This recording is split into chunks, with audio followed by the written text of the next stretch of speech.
njema. Kwa nini ni habari njema?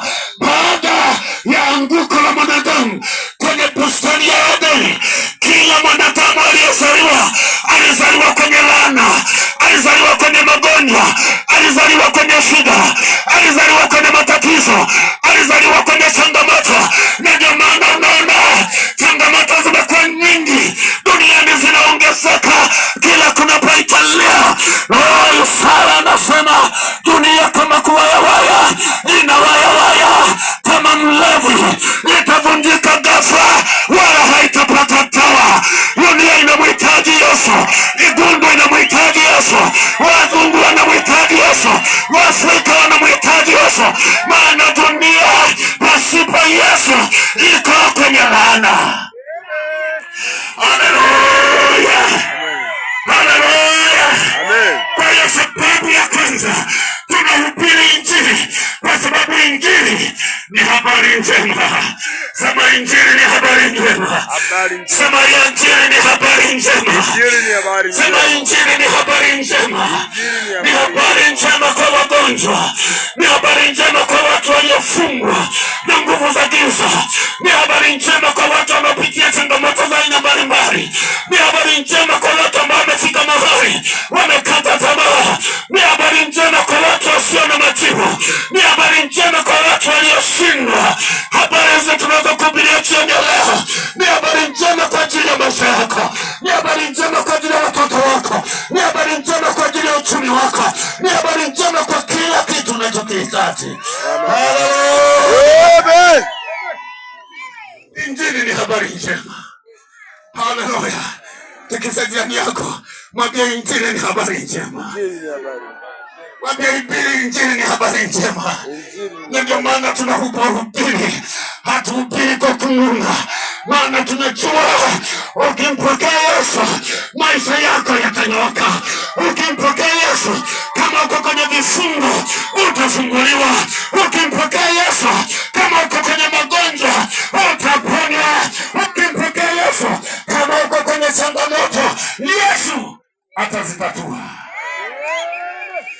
Haleluya, amen. Haleluya, amen. Niko na mama mmoja hivi. Yule mama alisumbuliwa kwa muda miaka karibu 3. Alafu bwana yake alimtelekeza kwa mganga wa kienyeji kwa miaka 3. Miaka 3 amekaa kwa mganga wa kienyeji, alafu ametelekeza yuko huko. Sasa haleluya, sitaki nitaje kabila, pengine kabila la kwako isije ikaonekana kwamba ni watu wa ovyo, lakini nataka kusema nini?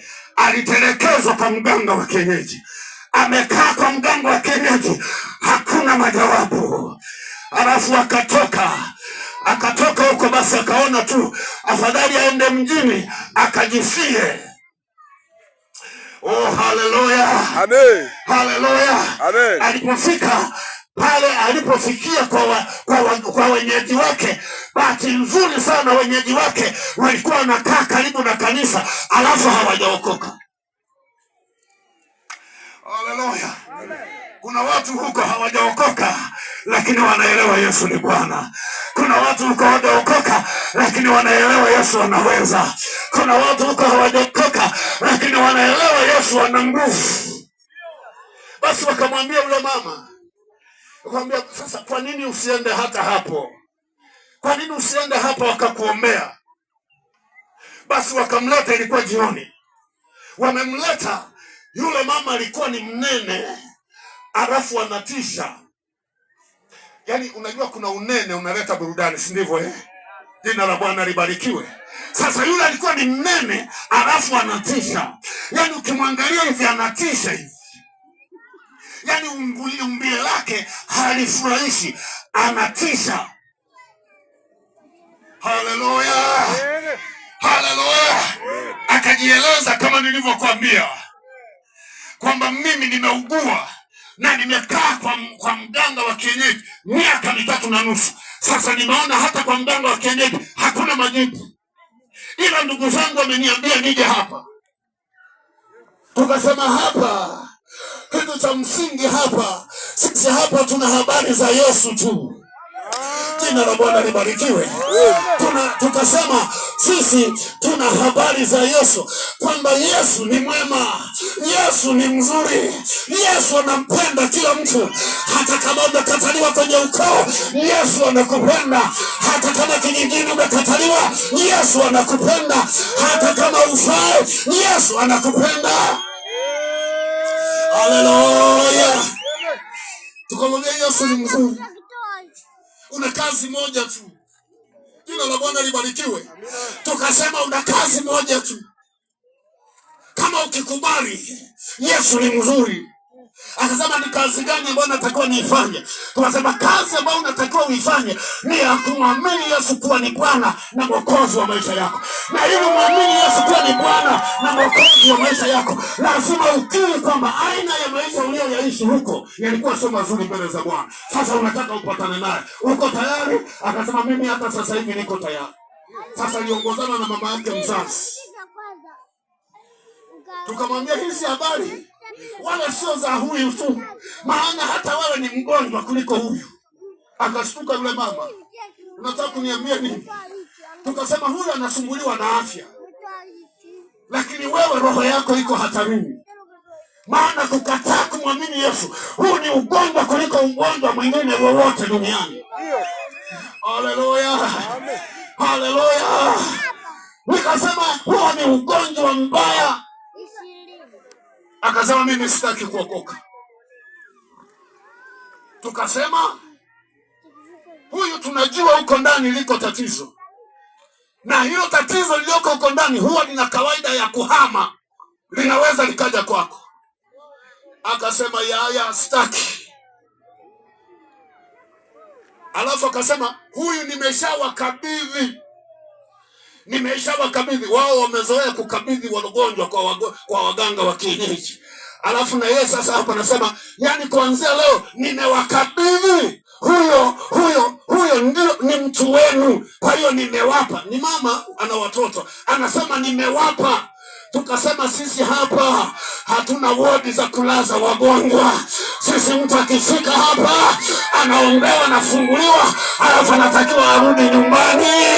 Haleluya. Tukasema unatakiwa kuokoka, kakataa. Na sisi tukasema wokovu haulazimishwi. Maana tukikulazimisha kuingia kwenye wokovu hautakaa kwenye wokovu. Lakini ukiingia kwa hiari yako mwenyewe utaona uzuri wa Yesu. Na ukiona uzuri wa Yesu utaendelea. Haleluya. Amen. Haleluya. Amen. Haleluya. Amen. Basi tukaanza kuomba naye. I see. Kumbe ule unene haukuwa unene wa kawaida. Mle ndani kulikuwemo na madudu. Unajua madudu? Kulikuwemo na madudu. Yule mama akamwacha mgonjwa wake, akarudi kwao kijijini. Tukakaa na yule mama kwa muda wa wiki moja. Ndani ya wiki moja Yesu alifanya operation isiyo ya kawaida. Ule mwili uliokuwa na tisa ukajisilimu utakaa sawa. Kumbe ni mama mwenye sura nzuri. Kumbe ni mama mwenye umbile nzuri. Kumbe ni mama bonge la mama. Haleluya. Yule mama akafunguliwa. Aliporudi kijijini kwake, kila mmoja kaona tamani kumwona. Nini kimetokea? Nini kimetokea? Nini kimetokea? Akageuka saa hiyo hiyo akawa mhubiri, amekaa pale kanisani ndani ya wiki moja. Aliporudi kwenye kijiji chake akawaombea wote, mpaka yule mama aliyekuwa amekataa akaombewa, wakaanzisha ibada kwenye mti. Haleluya. Huyo ndio Yesu tunayekuhubiria jioni ya leo. Tunahubiri habari njema. Yesu ni habari njema. Anawatuma wanafunzi wake waende wakafanye mambo ambayo yeye alikuwa anayafanya. Waende wakaseme mambo ambayo yeye alikuwa anayasema. Anasema hii ni kazi maalumu. Hii ni operation maalumu. Hamtaki kubeba mikoba, hamtaki kubeba kanzu, hamtaki kubeba mikate, hamtaki kubeba nini. Ondokeni wala msisalimiane na mtu yoyote. Mtakapokutana na watu huko wenye shida, katatue shida zenu zao. Na wakiwakataa msiwalazimishe. Ondokeni mwende kijiji kingine.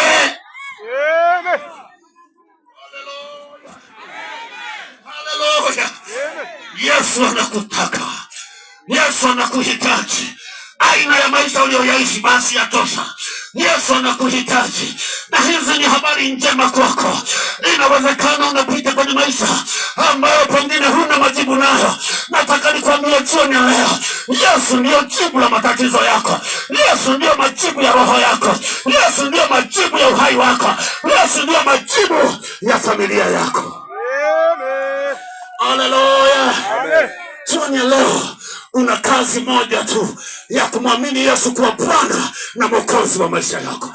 Haya mambo mengine Yesu atayafanya. Kazi yako kubwa ni ya kumwamini Yesu kuwa Bwana na Mwokozi wa maisha yako. Nataka nikwambie ndugu yangu ambaye hujaokoka kwenye viwanja hivi, nataka nikwambie hata wenzio tuliishi aina ya maisha uliyoishi, na tulikuwa na tabia kama ulizo nazo, na tulikuwa na mwenendo kama ulionao, lakini tulipompata Yesu, Yesu anatufanya kuwa watumishi. Maana hawezi kuleta malaika ili wakuhubirie. Alitubadilisha ili tufanyika vyombo vya kukwambia wewe uliye mwenzetu na ndugu yetu kwamba yuko Yesu mtoa uzima, kumbe yuko Yesu mponyaji, kumbe yuko Yesu anayewafungua waliofungwa. Jioni ya leo unayo nafasi. Haleluya. Amen. Jioni ya leo unayo nafasi. Huyu Yesu anafiti kwa kila mtu. Anafiti kwa matajiri, anafiti kwa masikini, anafiti kwa wasomi, anafiti kwa wasiosomi.